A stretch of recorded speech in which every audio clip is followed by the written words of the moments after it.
So you a pod mommy, basically what you're telling me. You had a podcast at one time. Yeah, and I'm about to have another one. I started off doing podcasts in like 2017. Oh shit! Under a completely different name, and it was like a variety channel, and like I got to interview an entomophagist, and I interviewed all of these. Let me turn my heat down so it's not like blasting me.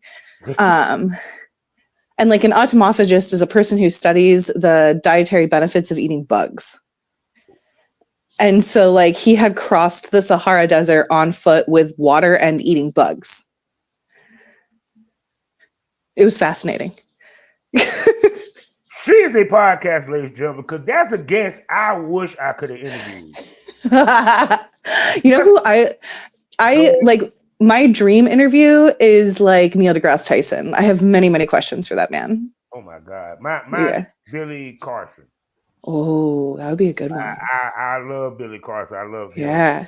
Mm-hmm. So, and you coming back to the podcast verse, huh? I am coming back to the podcast world, but it's a little bit of a secret still. Well, there you go. And what made you decide to do podcasting? I just really love talking to people and asking questions. People are really fascinating, you know, like I grew up in a town of like 700 to 1,000 people in total, and 120 of those people were kids. And so like my school, preschool through 12th grade, was like an average of like 4 to 9 students a class, but we were the bubble class of 25. And they had to like split us up because the teachers couldn't handle the class size.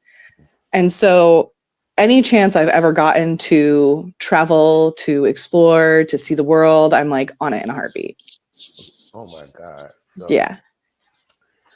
Well, with that saying, smokers, you see, this about to get lit.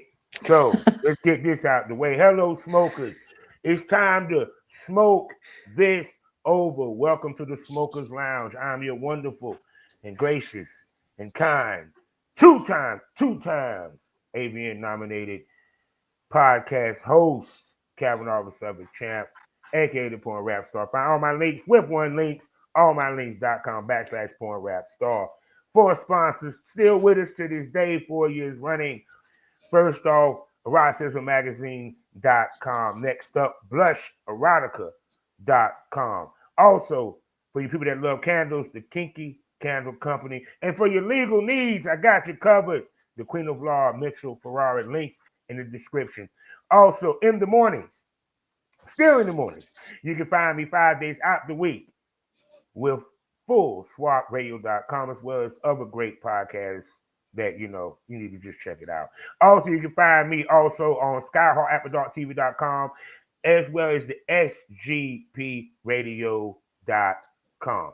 Now, this lady's a pod mommy.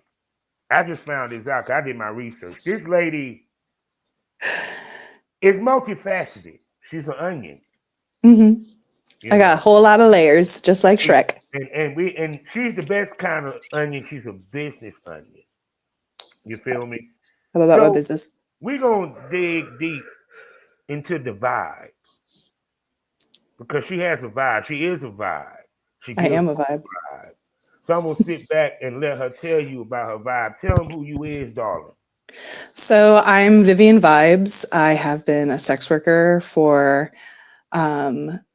this year, I guess, is 2025. So we're about to hit my 15 years. In June, it'll be my anniversary.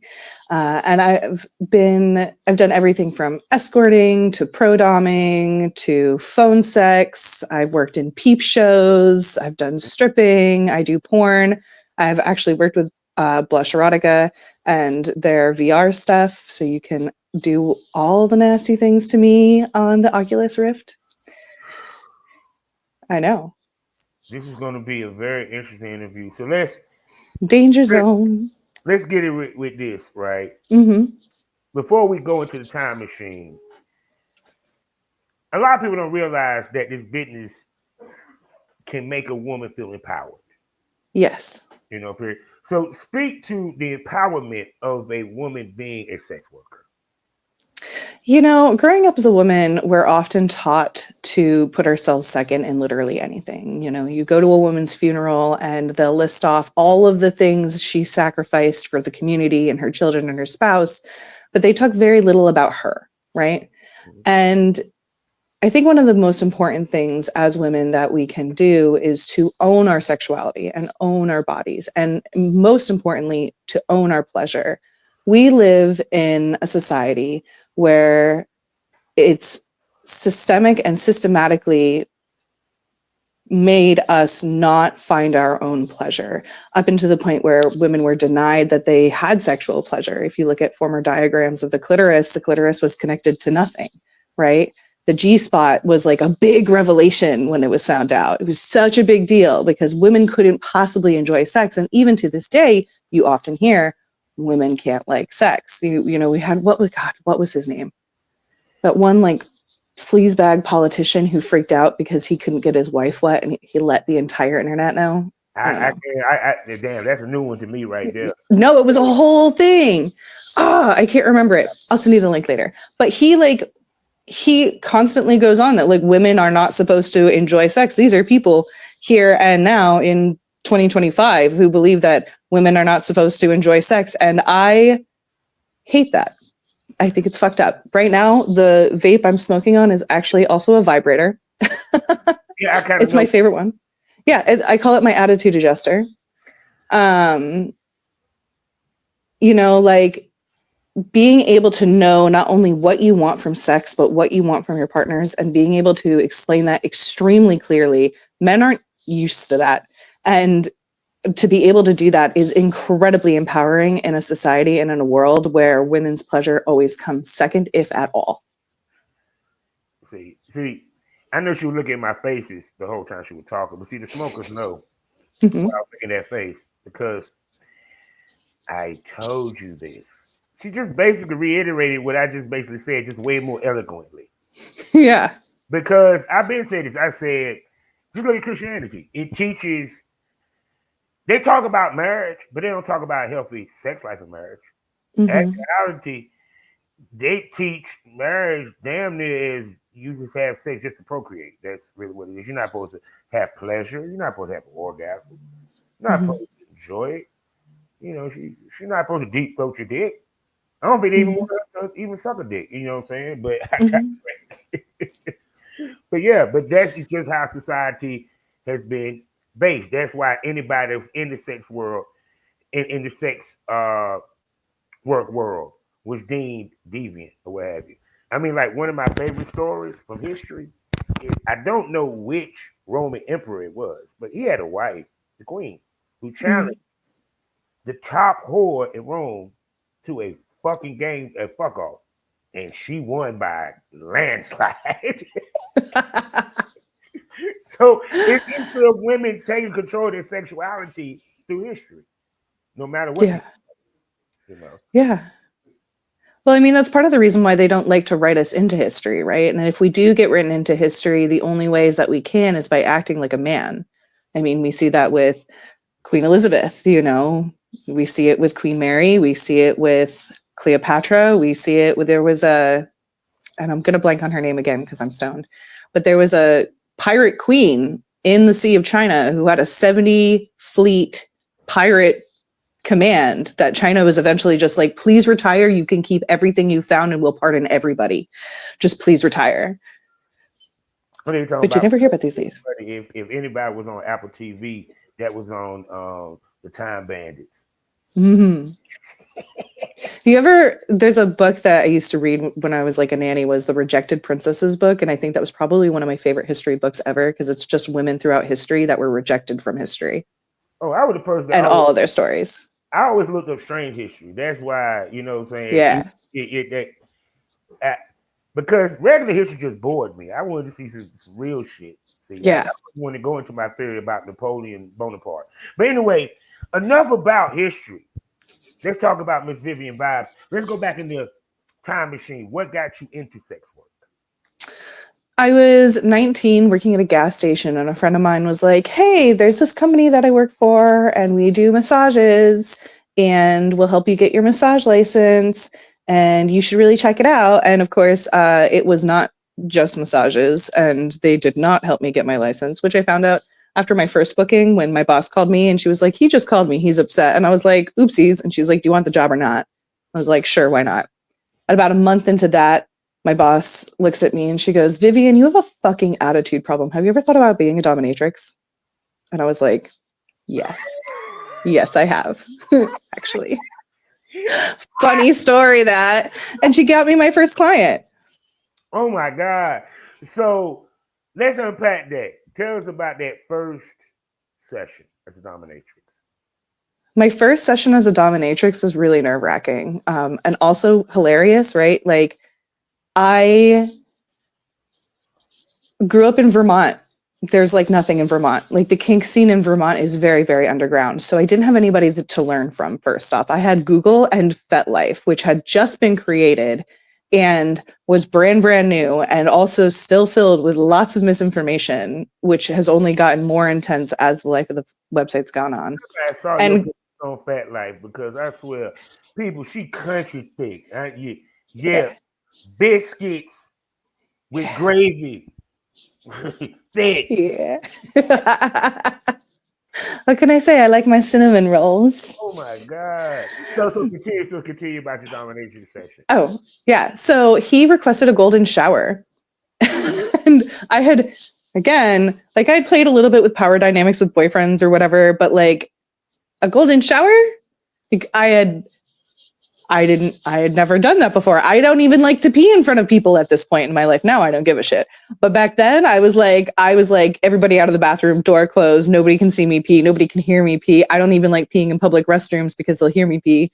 Heaven forbid they know that I have a bodily function. And so I'm like preparing all day and I'm drinking water and I'm drinking water and I'm drinking water. And my friends are like, what are you doing? Like, are you okay? And I'm like, yeah, I'm good. I'm just preparing. I'm drinking water. I am driving to his place and I have to pee, right? I got to go. I step foot on his lawn and I'm dry. And I go through the whole session and I'm dry. And I turn on the water to get the water running because I'm like, if this water is running, then maybe that'll make me go pee. And I drink a Coca-Cola because drinking Coca-Cola always makes me go pee. I don't know what it is about soda. Maybe it's the bubbles, but it always happens every damn time. So I tried everything. Couldn't pee. Left. And I got to the highway and had to immediately pee. I drove like 150 miles an hour to the nearest rest stop. I was like struggling in my corset, having to pee, driving down the highway, like trying to focus. And oh my God, it was 19 years old. God bless her. Oh my God. Yeah. And part of this, you had no training on being a dominatrix. None at all. No. And like, I also like, thinking back, like the idea of calling myself a professional dominatrix at that point is like, like I had no business calling myself that, but I did, and I still do. But like, but I also have done a lot since then. Oh my God! So yes, let's move that forward. So you start getting the session. I'm pretty sure now you started to become a pro dom. You know what I'm saying? Because that mainly the session that you were doing was really with the dominatrix. Am I correct? Yeah. So after that, I decided that I was going to take like a bunch of just time to really, really study the physiology and psychology of sex and BDSM on the body, so that I could understand the exact hormonal responses that you were having during your time of pleasure or pain and how they were going to affect you in like a physical state, because subspace is such a high, and also as a psychological space, because your neuroplasticity, once you get into BDSM subspace, gets really, really high, which means that you can then implant ideas or behaviors or train a person to respond a specific way, even when they're not in that space. Excuse me. See, what y'all just heard is what I was telling y'all every time me and Dom's talk. Shouts out to Lorenzo, Superior G, you know what I'm saying, all them. As a Dom, we have power of their mind once they give up and submit to us. And we have a responsibility with them because we could fuck their heads up. Because when they hit that subspace, it's no different than when someone hypnotized you. It's you hit a subspace which enable them to put suggestion. And that's where they want to be. Yeah. So, you know what I'm saying? I'm gonna shut up. Go ahead. No, but it's true, but it's right where they want to be. And, you know, like when you get them into that space, it's a really, really vulnerable space that really needs to be respected. But you can take it to so many places because fetishes and kinks are the spider map is it's huge. It's huge. Like there's so many fetishes and kinks that like you couldn't spend a lifetime studying them and still know all of them. Right? Like there's no end to that knowledge rabbit hole. You're always going to learn. It's great. Oh yes. Oh yes. So once you start doing the Pro Domme, I also saw that you called yourself the ultimate adventure girlfriend. So Yeah. what do you mean by that?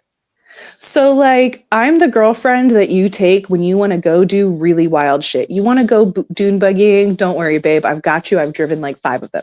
You want to go to a hot spring? I have over 80 hot springs mapped off on the West Coast. I have driven over 100,000 miles in my car in under like 3 years. I have a always passport ready. I pick up languages incredibly fast.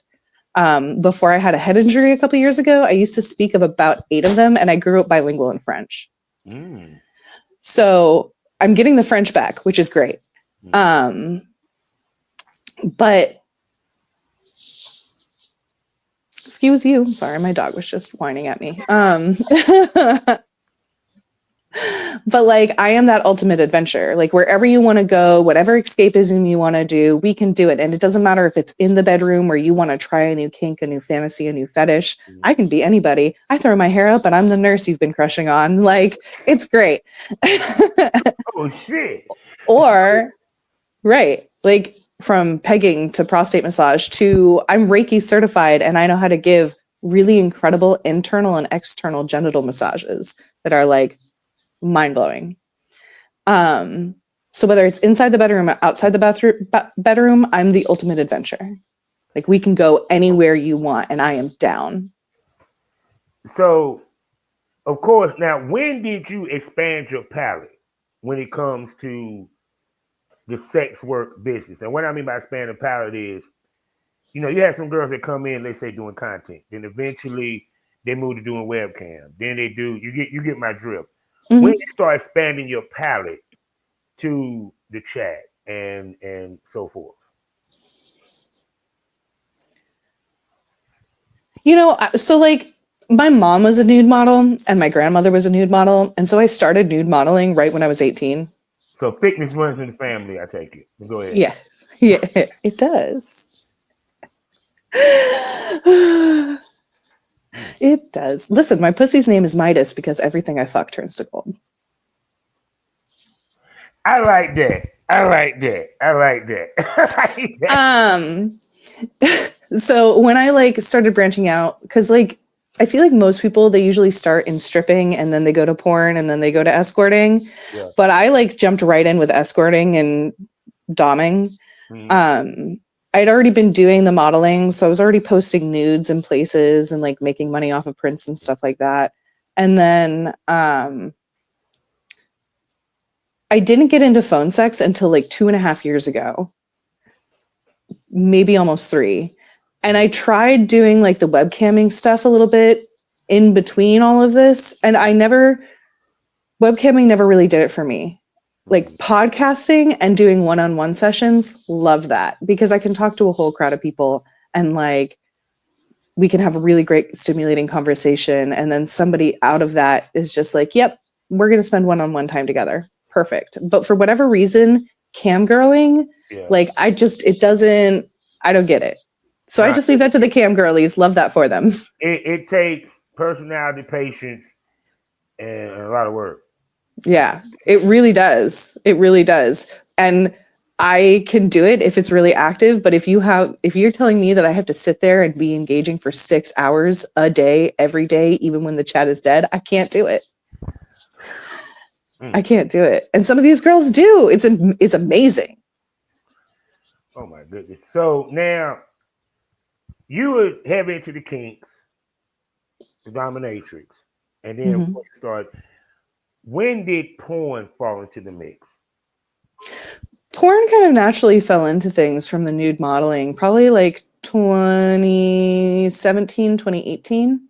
Mm-hmm. Probably more like 2017. Yeah. And it started off with camming and also like just making a paid website where I was posting my nudes because I had them anyway. Mm-hmm. I started out on OnlyFans before the boom, and before the pandemic. Yeah. And so it just like kind of fell naturally into things. I didn't start working with other people until I had moved to Vegas in 2020. Okay. So before that, you were doing what, solo content? Just solo content, yeah. Yeah. Let's unpack that, shall we? So with the solo content, because see, with my podcast, so people understand, we break it down to the science. So with you, one, do you enjoy doing solo content? And Yes. two, please explain to people between masturbating and shooting masturbating. Yeah. So one of the things that my fans really like about me is I'm really authentic about my masturbation. Honestly, I really am bad at faking it. So like when I'm shooting it, it's very authentic. And I really only edit the first 30 seconds and the last 30 seconds, and then you get the whole raw copy because I'm not that girl. I'm just not that girl.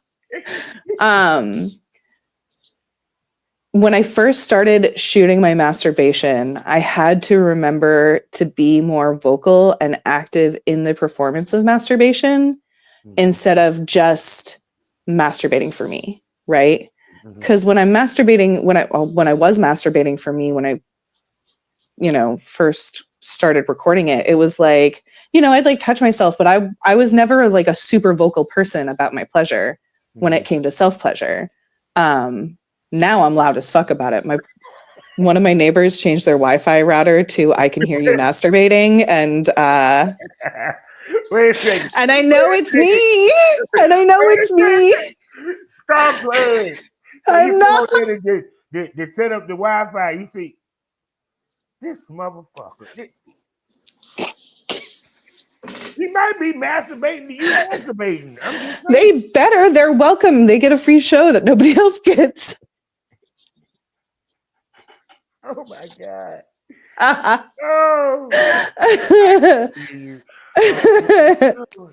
So when it comes to your solos, okay, I'm gonna put it this way. How much did you start thinking about? Because just like you were saying, you had to make noise, rev it up. Right. But how much did you start turning the solo into, how can I put this, money making solos? Meaning that you incorporate different toys. Some girls just use the same damn toy for all the videos. Switch it up a little bit for the fans and stuff like that. Yeah, I mean, part of the reason my name is Vivian Vibes is because not only do I have the vibes, but I collect vibrators, as you can see. I collect vibrators. I love them. I actually just got a new vibrator called the Lioness, and it measures the force of your arousal and pleasure as you're using it and turns it into data. And so I can see exactly what turns me on when I'm touching my body and what doesn't, and what about my time during that I can reflect on to make my orgasms better for next time. Wow. I'm also a squirter, and so I have like toys for that. And so like I've just always, toys have never, that there was no transition in that for me. I was like, hey, look at these toys. It's shiny. I'm sorry. The more she talks, the more I like her. I'm just saying. So of course, but also too, people think it's easy to film a solo. Yeah. Please speak to how much work it takes for you ladies to actually put one of them things together. It's like several hours.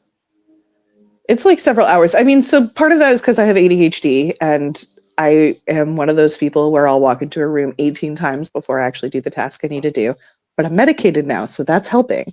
Um, but like you got to think about like getting in the shower, shaving. There are some men that if you even have a hint of hair, they're like horrified and like you have destroyed their dreams of women forever. And so there's a lot of meticulous grooming that goes into it. Your makeup's got to be right. If you're the kind of person who does makeup, there are plenty who don't. But for me and what I like to do, I love to wear makeup. Makeup's really, really fun for me. And I don't really care if a guy doesn't like makeup. That's not really my problem if he doesn't like it because I like it. And that's the whole point. It's my pleasure, right? Plus, who doesn't like some runny mascara after a good orgasm or deep throat? I'm just saying. It's delicious. So yeah, it's something that you want to film in batch if you can film it. Where like you're doing one scene after another, so that way you can cut them all up and slice them out. And then that way you have logs to post later of your masturbation, right?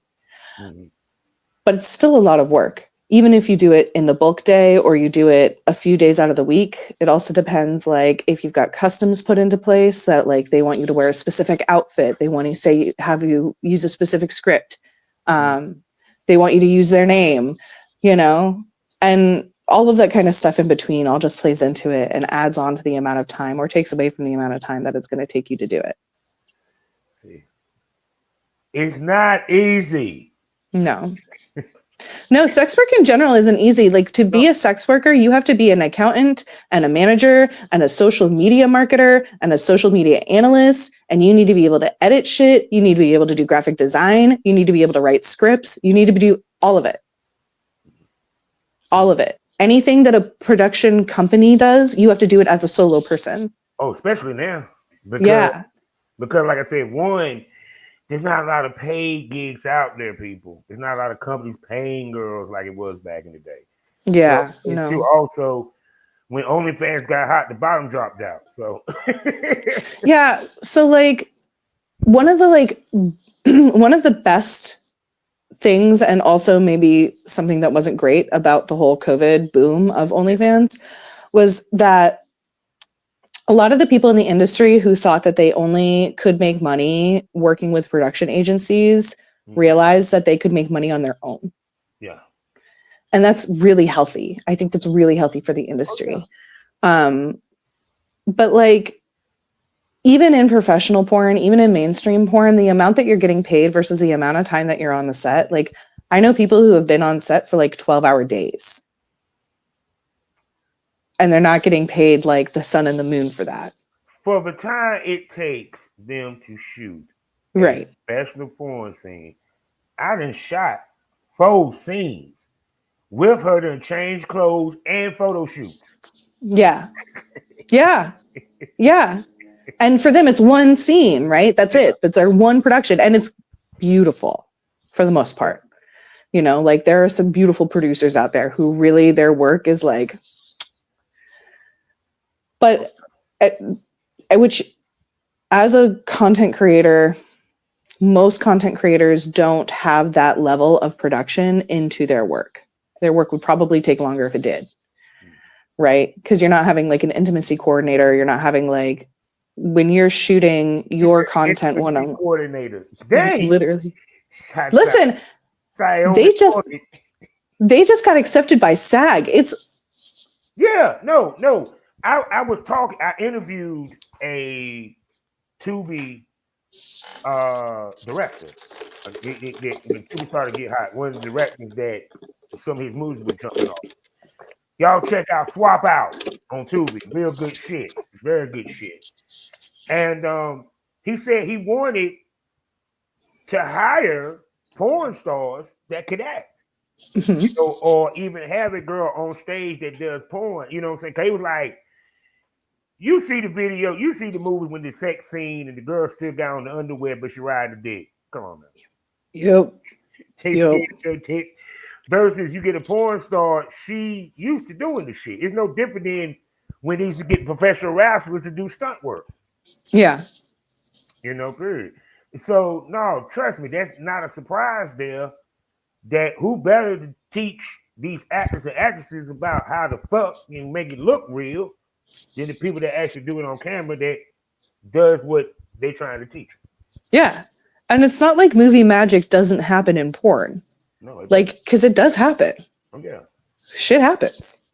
See, don't get me started on the people talking about, yeah, we want real porn. Y'all want, there's no such thing. But I digress. I digress. So now let's go to now it's time for you to deal with boy-girl content, collaborations, and so forth. So how do you first start going about getting the collaborations? So I had worked with partners before, people that I had dated before, and that's how I got my boy content for a little while. But I didn't like doing that because I don't like to date people that I'm working with.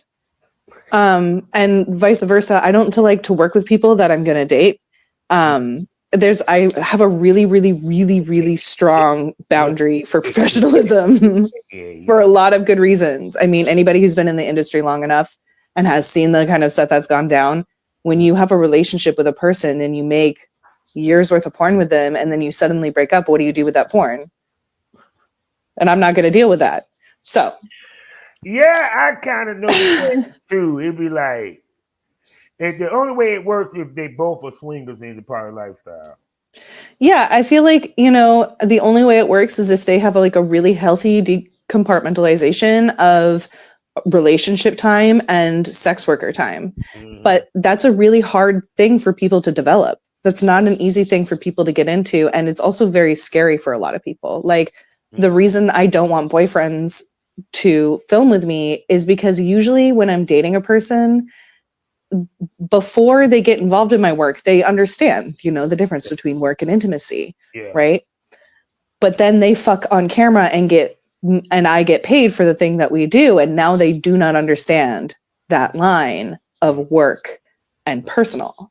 And now anytime I go to fuck somebody for work, it's personal, and it's not. It's never that deep. I mean, I love the people that I've worked with. I've worked with some really phenomenal people over the years. I've worked with Chris Cardio. I've worked with Porto Rock. Yeah.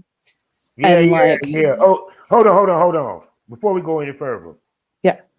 She just named Chris Cardio, Porto Rock. Mm-hmm. I'm about to dig in your ass real quick. Don't you ever, long as you breathing, long as you got that thick ass, hips, and tits, and that pretty smile, call yourself a content creator. You a fucking porn star. Thank you. Now you can continue. Thank you. So, and I've done stuff with Alice Little and all of them because she runs the Adult Roadshow. So I go on to the road shows and whatnot. Yeah, I'm going to ask you about that. What is it like being on the road show? Because it's so much fun. I forgot who will tell me about the road show. Tori Lisa? Bingo. Yeah, I love her. I love her so much. She did, her and I did a wax scene together. Oh my God. It was so cool. Okay, so. But go ahead. Oh God, I love hot wax. Hot wax is one of my favorite kinks. So I covered her entire heart or her entire back with a full heart made of wax. And it was just dripping wax the entire time. And we were able to pull it off in one sheet. It looked amazing. I've also electrocuted her and I've lit her on fire and, all sorts of crazy shit. I love Tori. And all of that was at the first Adult Roadshow house in Vegas. Mm-hmm. Wow. It was a lot of fun. Yeah. Speaking to my heart, ladies and gentlemen. So I'm a dom myself, so it's okay. I'm a kinky bitch. Women sexy. That's just me. I love women. Women are great. They're so hot. I get it. I do. Oh shoot. Yeah. Oh, so when it comes to, because you just shot with top guys or what have you. First of all, how did you get in touch with the top guys? Because understand something, these guys are particular about who the fuck you shoot with. So Chris had reached out to me first, and I am discerning about the men that I fuck when it comes to work. Like I am a picky bitch. And if your work ethic is not on the same level as my work ethic, then we're not going to work at all. And Chris had reached out to me and I followed him and I was like, man, this guy like really like he's posting all the time. His graphics are really nice. Like he knows what he's doing. He gets a lot of response. The engagement is good. Like, okay, I'll work with you. And then we shot together for the first time. It was a blast. Mm-hmm. Yeah. It was wonderful. So was that your first shoot with a pro? Yeah. Okay then. Yeah. We got something to unpack real quick. All right. Now, because I know how cardio shoots. So this is a little bit different than you shooting with your boyfriends and friends. You're walking into a professional style shoot. It may not be pro, it may not be Hollywood, but close enough. So paint the picture for us. Was you nervous? What was your mind walking in? What's some of the things that Chris did to help you relax and and to help the scene end up popping off? And how you felt afterwards? One of my favorite things about Chris is how patient he is. And he was so patient with me. Like he understood, like I needed to watch his shit for a while to make sure nothing crazy happened. I didn't want none of the fucking, these people will be out there posting the most craziest drama in their timeline. And like, I don't want any of that. I don't want any of it. Yeah. I want to make my money, make my content, go home. Right? Ideal. He made sure I was super comfortable. He didn't try anything weird off camera. He wasn't pushy with me in any way. We were just like, there were no substances. It was just like good, clean, sober fun. He made me feel so beautiful and just like so nice and so sexy. And like, it was nice. It was great. Chris is great. Shooting with him was wonderful. People, go to her Twitter. You can see why she is fucking. She is what we call back in the day a marketable lady in this business. And I'm at that. So after that, how did you feel? In your first surefire shoot, and with someone that you're not fucking with on a personal level. I was super excited and also really nervous. So I didn't know that you're supposed to bring your laptop to the scene to like make sure everybody gets a copy of everything. So this was your first content trade. I had no idea.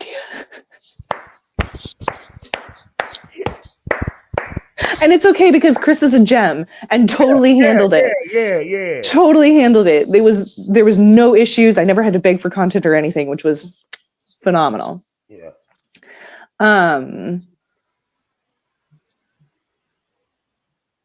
So like afterwards, I went home.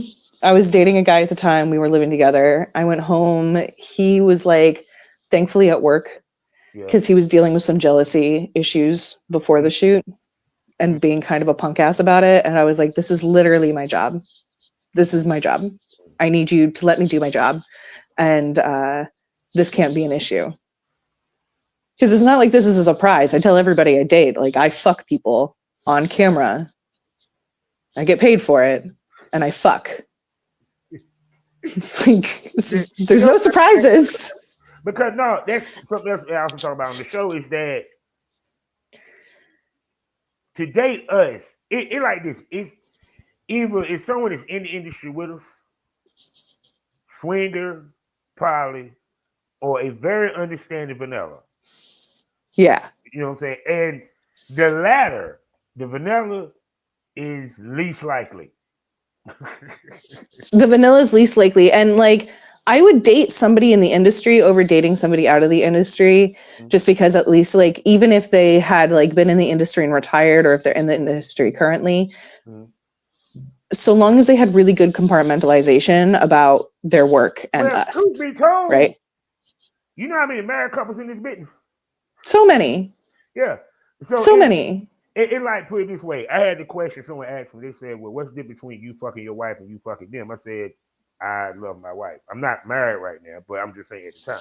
Right. And the thing about it is, it is carpooling. It like put it this way: it's sex.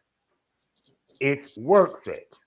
Is it Yeah. good sex? Yes, but it's not the same as if me and her had no cameras, there's no lights. We ain't got to worry about positioning ourselves and people. We be sore. You don't be sore Right. after You good don't sex. No, you we be don't sore. you don't care if you fart in front of your partner right before you come, right? But you do if you're on camera. You know what I'm saying? That's the difference. Unless it's a pussy fart. Man, Unless it's a queef, see, yeah, see, there you go. See. right? So, but to me, I think that's how can I put this? 'Cause even to me, it's an oxymoron if I'm in the business and I can't handle you fucking somebody else. That's Yeah. right. Especially like given all the testing that we do and everything else, like I could go fuck a rando in the bar. It's not hard for me to pick somebody up. But I'm going on camera to do this professionally to like make my money so that we can go do cool things like swim with sharks in San Diego or like go down to Mexico or, you know, whatever. Whatever. So how often do you film on the boy girl side, and what do you film? More now than I have in a while. I had a pretty tragic incident in December of 2021 and I took a couple years off. Okay. And it's really only been this year that I have been back in the game and I've started filming again. Yeah. Yeah. I have started filming with Devaya. I've started filming with Boyfriend Experience. I've done work with Chris Cardio again. I did some work with Porto Rock. But this is content trade. Yes. Or content trade and paid. Content trade, and I get paid with my clients. Okay, then. Yeah. Mm. So you film with your clients as well? No. Oh, no. I get what you're saying with film with your clients. You're saying, yeah. Right, like custom orders. Yeah, I got you. Yeah. So like I said, now that you're now getting back into the swing of things with getting the content, what have you. Yeah.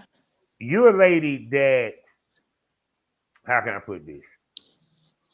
You have a deep palette when it comes to your brand, right? Yeah. Uh-huh. Because I see dominatrix, customs. I'm pretty sure you do in-person sessions from time to time, or what have you, as well as you do the porn.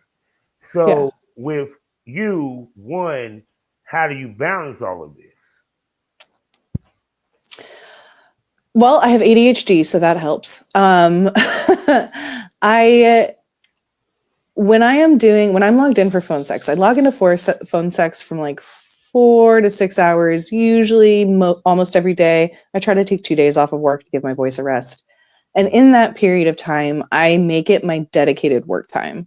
So it doesn't matter if I'm not getting any calls at all, because I am dedicated and working. I am working on projects that I can put down on a split second and then pick right back up when I'm done with a phone call. I follow the dopamine. So if my dopamine today is I'm going to record a bunch of shit on video, then I'm going to record a bunch of shit on video, and I'm going to record enough that I won't have to worry about it for a while. When content creators come out and see me, I try to film no less than 2 scenes with them. I try to make each position that we do a minimum of 3 to 5 minutes. So that way I can cut those up too from the full scene. So that way I have really specific things that I can sell too. No, wait a second. I was gonna say it was funny. That means you have a serious mental clock. Oh no, because I'm sorry. It's sometimes you can do that clock, but if it's getting good, hold on, wait a second. We got 2 more minutes. 2 more minutes.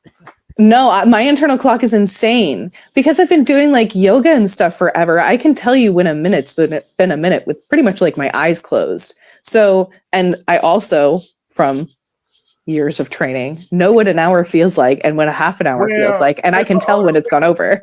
I forgot that part, ladies and gentlemen. Never mind, I'll shut up. Because no, the smokers know what it is because they know I done ran with the girls of the night. 15 minutes, 30 minutes, an hour. We know what we talking about, people. Come on now. All sex work is good work. Stop playing. But when it comes to now the point, because like I said, now you're getting back into filming. Because which we'll get to how filming plays a whole part into this also. How do you choose the guys that you work with? And what do you base it off of? I watched their social media for a while. Mm-hmm.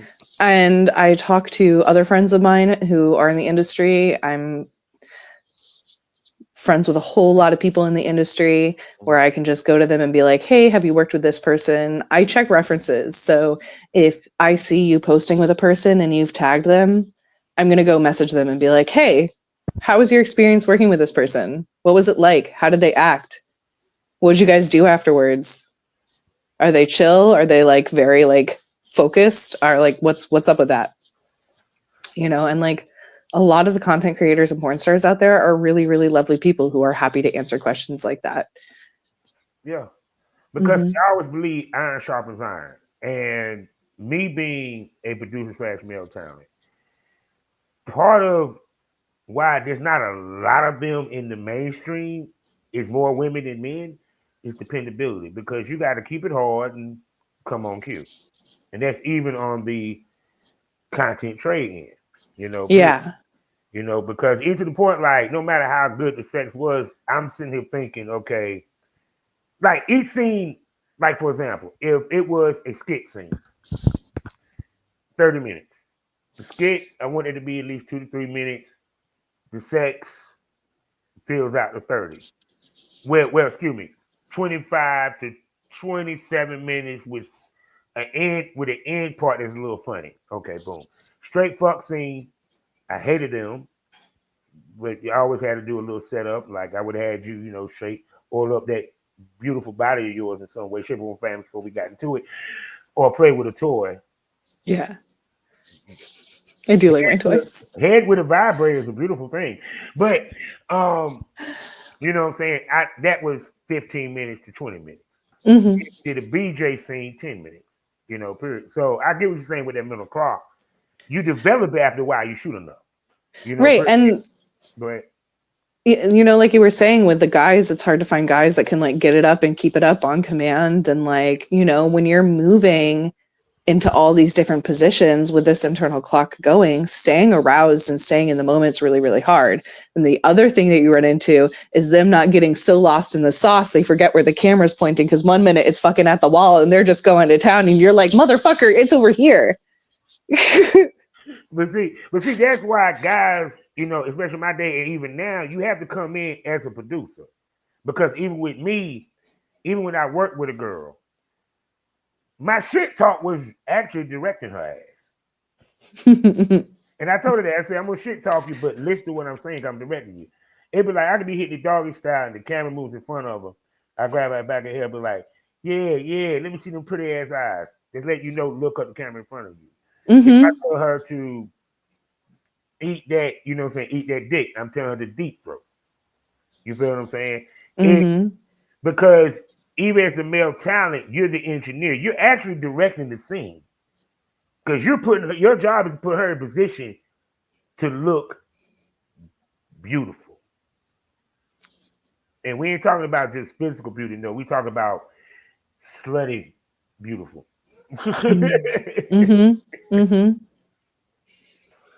Most definitely. Because it's to the point where, like, how often do you orgasm during your scenes? Oh my God, I'm such an easy orgasmer. I orgasm all the time. I can literally read books and orgasm just from reading a book. So in my brain, if I think myself into an orgasm, I'll just do it over and over and over again. Oh my God. Listen, no, I've used it for evil before. Like when I worked in the peep shows, because I'm a squirter, I learned how to fucking aim that shit and I became like Annie Oakley with my squirt. And I'm retired, ladies and gentlemen. He says, but I don't want to be. God, no, not with you, God dang, but you might get me out, God nigga. Hey. No, because to me, it's like, let me ask you this. Do you do like role play scenes with some of your videos or plan to? Yeah, absolutely. I do like the naughty nurse thing. I've got the Dommy mommy thing going for me because I got these giant conkers. Yes. Hold on.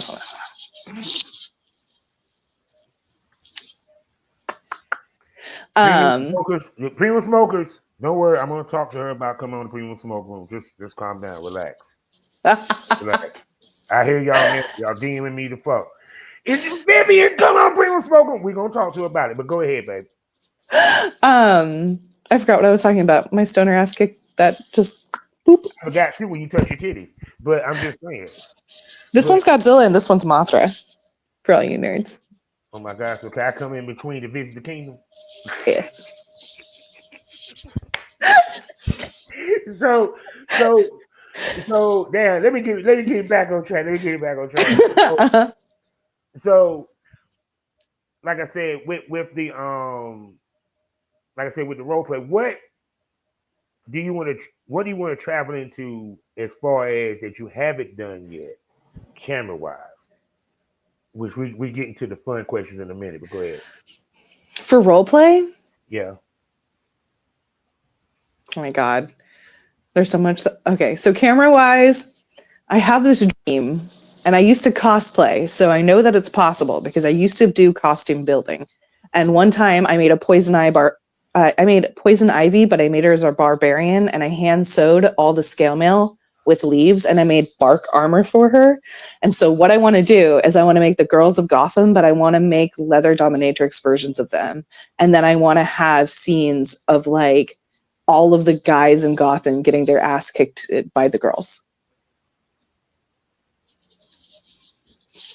Yeah, Mr. Nuts, you might need to give her a call. I'm just saying to be watching. She's along the lines of what you shoot. Yes. I would love to see that. Actually, Yeah. I would love to see that. So now we're about to have some fun here because, like I said, you've been doing it off and on for a minute, and you're starting to catch steam with this run. So, do we do anal? I give anal.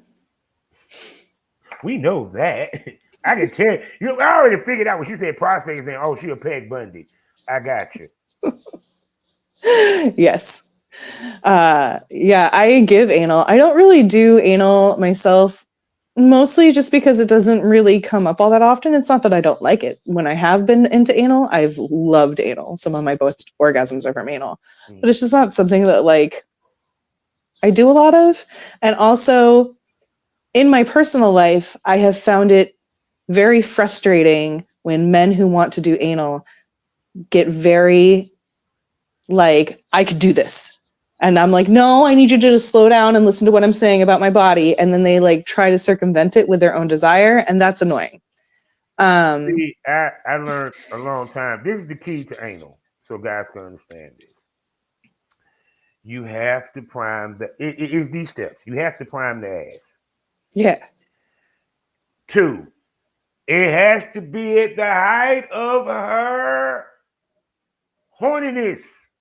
Yeah. Why? Because she's in a subspace, so she ain't gonna feel it but so much. You feel me? And you have to be at your hardest. Yeah.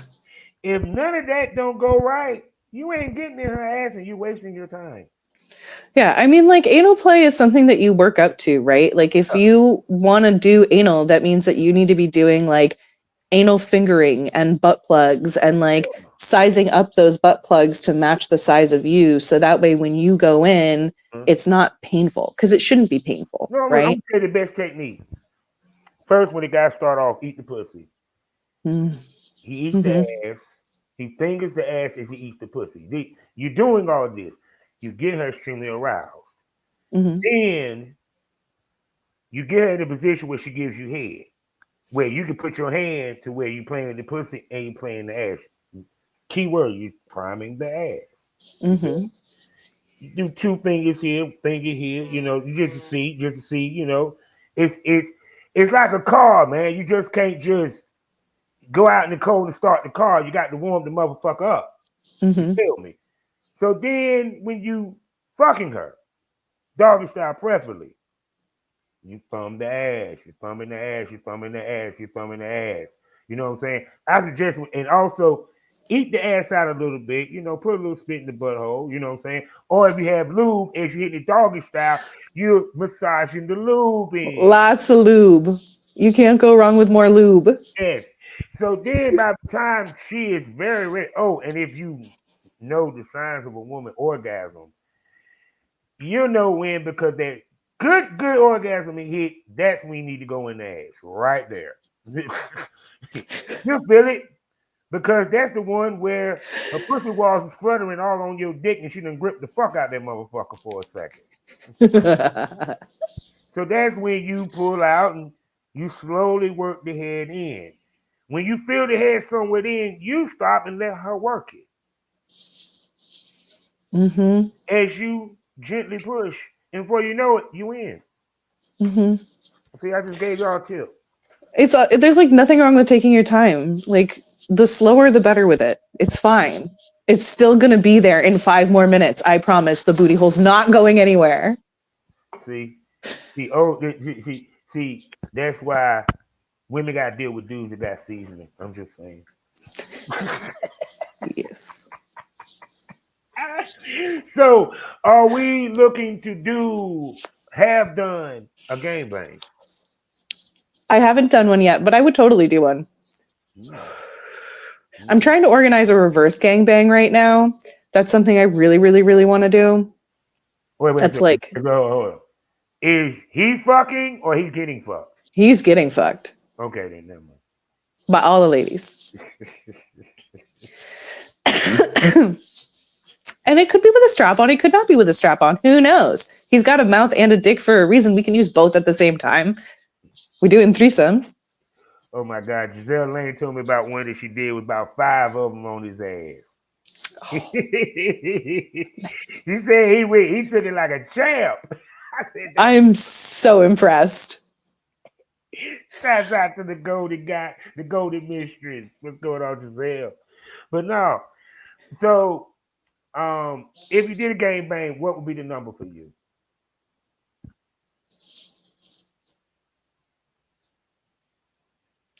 I could probably deal with like 5 or 6. That's good. That's good. Yeah. I'd probably be cool with that. I also like the idea of bukkake. That's really fun. See, I like to give head. I love giving head. Giving head's like one of my favorite things. But I don't like cum in my mouth. That's like the end all for me. Not a fan.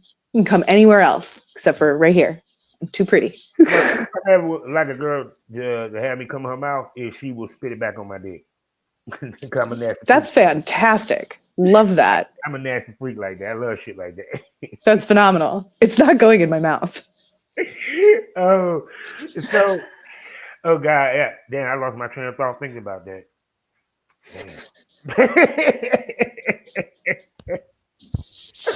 Oh my God.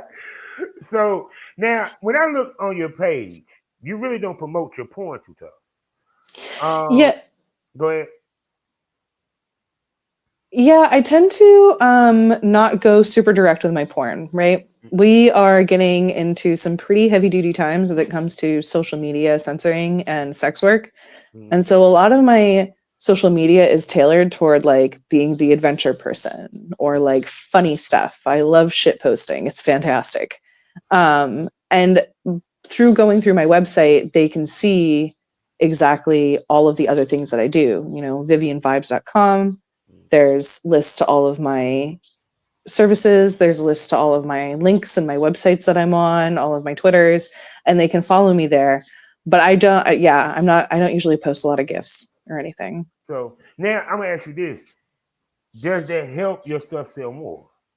I feel like it increases the longevity of my accounts so that my accounts can survive long enough to reach larger audiences without having to worry about, the internet daddies putting me in the corner. It's very unfortunate. The Vivian's Got Vibes Twitter, the Ultimate Adventure Girlfriend, right after the issue in December of 2021, February of 2022, I lost it for a full year. It just disappeared. And that's where the second one came in with the Vivian's Got Vibes, but the got O is a 0. And so I have found that while I still get pretty much the same amount of followers and subscribers and clients from it, because it hasn't affected my reach at all for people signing up for my porn. People still find my porn. The quality of them has gotten better because now they know who I am. Like that added little bit of personal, a little bit of like that genuine authenticity of this is who I am and this is what I'm about beyond the sex really helps give them something more to talk about. It also helps create more fantasies for them to get into. True. So now, damn it, I had on the tip of my damn tongue. Smoke too much weed, people. Too much weed. Now, what I was going to say was, okay, this is the last question, because the last question. In my era, content trade was looked at as fuck for free. And when guys used to ask the girls, especially the girls who used to escort and all that stuff, because that's who you were trying to get with on the porn side, used to say, no, I don't fuck for free. But they used to want to get their ass to Hollywood to do porn, to be on the magazines. And we all know that part of the reason why girls do escorting because there's no paper trail. You get paid to go away. You don't get to show your face, what have you. So I asked the girl one day, I said, why would you, in a business where you ain't got to worry about your face being seen, no one finding out, take your ass to Hollywood and shoot with one of the major companies to boost my escorting. Now, you started shooting with the adult film scenes. You started shooting the porn. How has that affected your traffic flow, money-making ability since you have been doing that? It feeds back and forth. I get more clients on my escorting side. The clients who meet me on my escorting side who did not meet me on my online presence, they end up going to my online presence. So it plays a lot back and forth. There's like, it's really nice. It brings in a lot of steady flow because, like sometimes a client has enough to like pay for your OnlyFans for a month and buy a bunch of videos, but they don't have enough to come see you. Or sometimes they have enough, they want to come see you because it's a special occasion or, what have you. And they also just love to watch these videos too. It's really nice. Talks back and forth. It definitely helps to do both. Yeah, people. So I done held this gorgeous lioness on here long enough. So I got to ask this beautiful lady with the vibes the $1 million question. Miss Vivian Vibes, can I call you a smoke buddy? Absolutely. See, y'all heard it. So she'll be back. Y'all love when I bring her back to the Smokers Lounge and to the Premium Smoke Room on Loyal Fans, aka Smoke This Over Network. I am talking about, excuse me, I had to clear my throat, 6 premium podcasts plus special events. And I even go live on X at least once or twice a month. And let me tell you what happens in the Premium Smoke Room, because it's on Loyal Fans. So we really get to cut up. It gets more provocative, it gets more wilder, it gets more crazier, it gets more unpredictable. The conversation gets way more saucier. The tits come out, dildos might pop out. You don't know what might pop off in the Premium Smoke Room unless you subscribe. And if you're looking for some Triple X content, I got you covered. The BCM Triple X Vault, the video store, where you can see my work as I give ladies the work, because big dicks grow in the sticks. That's why they used to call me Big Country, aka, as you can see, the name Ollie Pounder Chick. You feel me? Oh, excuse me, I got to say it right. Ollie Pounder Chick. Top notch. Love it. There you go. And for my Spotify users, I got some scripture side over there as well. As I got shows such as Savage Smoke, where I talk to the industry's top male performers as well as producers. We give you that perspective from a male perspective about the industry, and we don't hold back on that smoke. Plus, also had the smoke on it. Do a little expose where I give my opinion, my thoughts on certain topics, whether it's porn, hot topics, or what have you. Plus, an array of episodes for you to binge from limited podcast series that I did in the past to episodes of the Premium Smoke Podcast, Chronicles of the Spit Queen, and Dirty Talk with Jordan that is not on the Premium Smoke Room, and other stuff that I got coming for you in 2025. So with that being said, Miss Vibes, tell everybody where they can spend money on you, baby. Go to vivianvibes.com. You can see all of my links and so much more. And don't forget, if you're feeling a little freaky at night, go ahead and give me a call through peplove.com. That's PEPLOVE, and we can get to your naughtiest fantasies. Damn, that voice is so sexy. So what did we smoke over today? Smokers, what did you learn today? Because I'm here to educate you, entertain you. These women, the women in this business is multi-layered, multifaceted. They're intelligent. They're smart. Yeah, you see them fuck, you see them suck. That's what you see on the timeline. You don't see what they got to go through to find the male talent. What they have to go through to get their nails done, hair done, to film a solo, to film a boy girl, to put this shit out there for y'all to buy.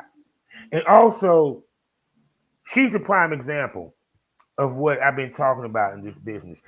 Ladies must be not only multifaceted, but your brand must be multifaceted. It's called more bullets in the gun. I'd rather have multiple checks than one. The key is finding what works for you, whether it's what kinks you choose to do, what fashion you choose to do, what type of boy, girl, whatever, even down to the talent. And that people need to stop acting like this is not empowering for women.